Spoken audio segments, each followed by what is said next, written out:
नमस्कार। मैं गजेंद्र, कैमरामैन दिनेश के साथ डीजी न्यूज। जब तक जिएंगे सनातन धर्म को नहीं छोड़ेंगे और सनातन धर्म के अनुयायी बन के रहेंगे।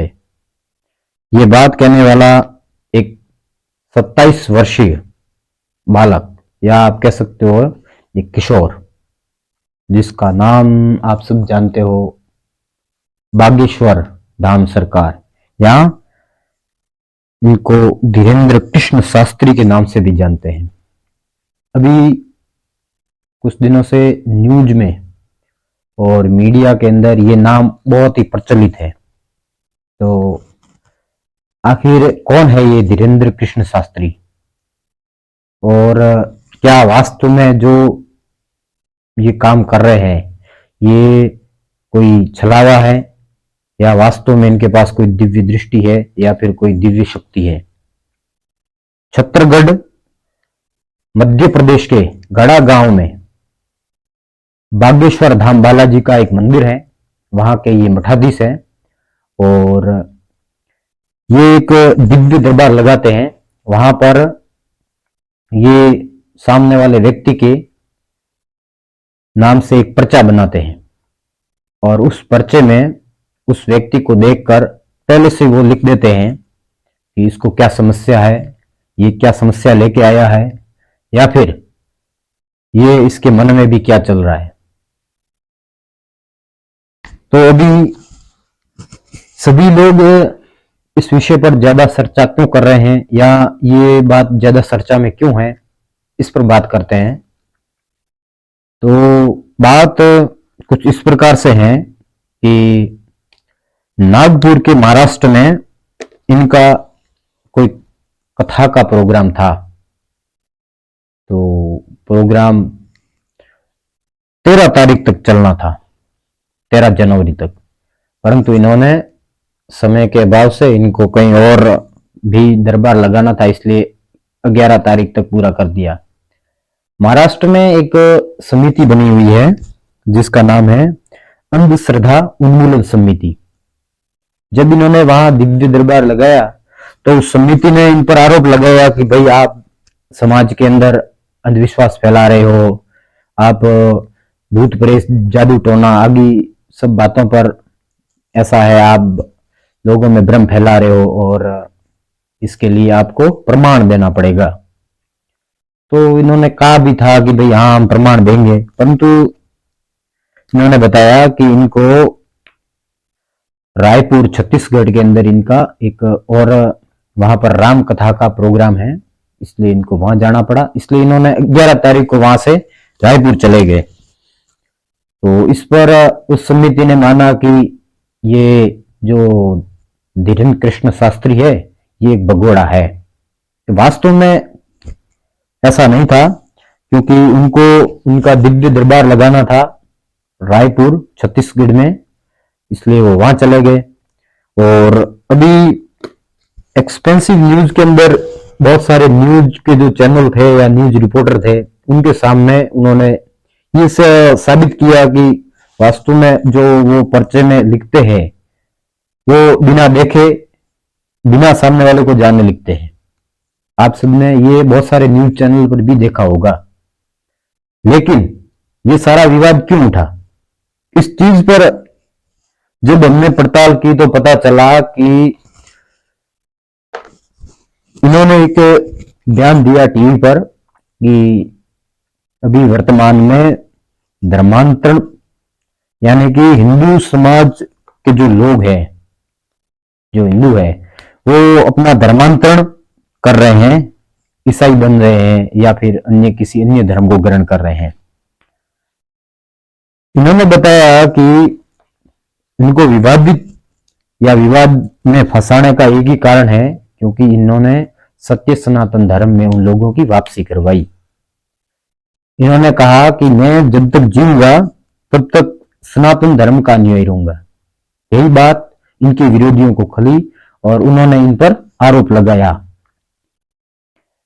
जब मीडिया और अन्य लोगों ने इन पर आरोप लगाया तो इन्होंने अपनी निजता को लोगों के सामने प्रूफ करने के लिए जो मीडिया कर्मी आए थे उन मीडिया कर्मियों से बातचीत करके और दो पर्चे बना के सिद्ध की। और आपने ये अन्य जो न्यूज चैनल है उस पर देखा भी है। हमने ये जितने भी चैनल है, जितनी भी इनके बारे में हिस्ट्री थी, उन सबको खंगाला तो ये पता चला कि इनका जो विरोध करने का जो एक ही कारण है, और वो कारण ये है कि इन्होंने हिंदू समाज के जो लोग हैं, या ऐसा कह सकते हैं कि जो अपना धर्म परिवर्तन करके अन्य धर्म में जा चुके हैं, या अन्य धर्म के लोग हैं जो हिंदू समाज के अंदर हिंदू धर्म को ग्रहण करना चाहते हैं, सत्य सनातन धर्म को, उसके लिए काम कर रहे थे। तो इस पर इन्होंने अभी हाल ही में जहां इनका दरबार चल रहा है रायपुर में, वहां पर भी एक बयान दिया है कि छत्तीसगढ़ के अंदर बड़ी मात्रा में धर्मांतरण हो रहा है। तो इसकी सफाई में वहां के जो आबकारी मंत्री है, जिनका नाम है कवासी लखमा, तो उन्होंने भी इस बयान को खारिज किया है। और वो ये तक उन्होंने बयान दिया है कि अगर ये जो बागेश्वर धाम सरकार है या धीरेन्द्र कृष्ण शास्त्री है, ये अगर ये साबित कर दे कि वहां पर धर्मांतरण हो रहा है, तो वो अपनी जो मंत्री है पद है उसे इस्तीफा दे देंगे और हमेशा के लिए उनकी सेवा में चले जाएंगे। इस पर जब ये बात शास्त्री जी को पता चली तो उन्होंने भी इस पर एक चीज बताई है कि यहाँ लोग तो भगवान श्री राम के होने का भी सबूत मांगते हैं, तो मैं तो फिर एक सामान्य मनुष्य हूँ और मुझे मतलब साबित करने की कोई भी जरूरत नहीं है। और उन्होंने ये कहा कि भाई जब तक मैं जीऊंगा, जब तक जीवित रहूंगा, तब तक मैं सत्य सनातन धर्म का प्रचार करता रहूंगा और लोगों की घर वापसी करवाता रहूंगा।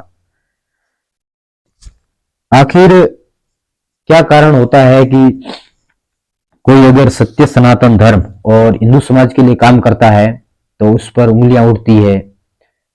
क्या किसी अन्य धर्म में इस प्रकार का काम नहीं होता, या फिर हो रहा है तो वो क्यों नहीं दिख रहा है? ये सारी चीजें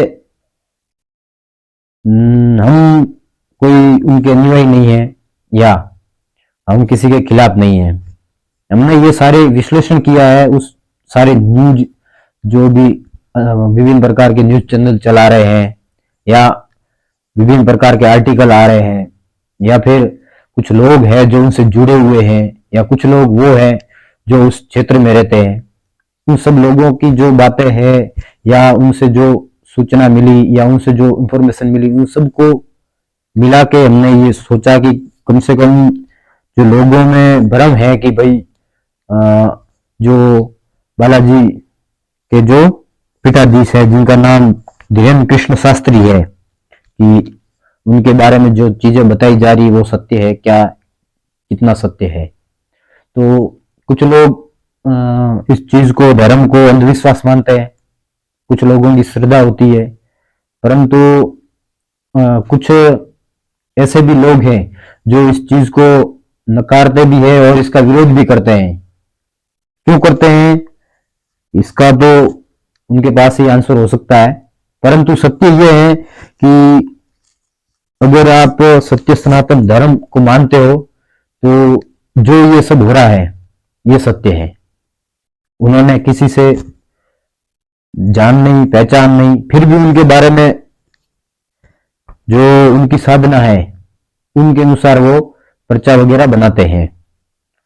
तो और भी अगर इस पर कोई आपके पास प्रश्न है तो आप हमें पूछ सकते हैं, या इससे अन्य इंफॉर्मेशन भी अगर कोई हमें मिली तो हम आपको जरूर बता देंगे। और इनके बारे में एक चीज और है कि ये जो मध्य प्रदेश के छत्तीसगढ़ के अंदर अभी इनकी जो चल रही है, तो आप अन्य चैनल से लाइव भी इनको सुन सकते हो। और बहुत सारे प्रश्न हैं आपके मन में, तो आप उन प्रश्नों के उत्तर वहां से भी प्राप्त कर सकते हो। और इनका जो जन्म है वो छत्तीसगढ़ गढ़ा गांव है जो मध्य प्रदेश के अंदर है। वहां पर हुआ था। और वहीं पर ये जो बागेश्वर धाम बालाजी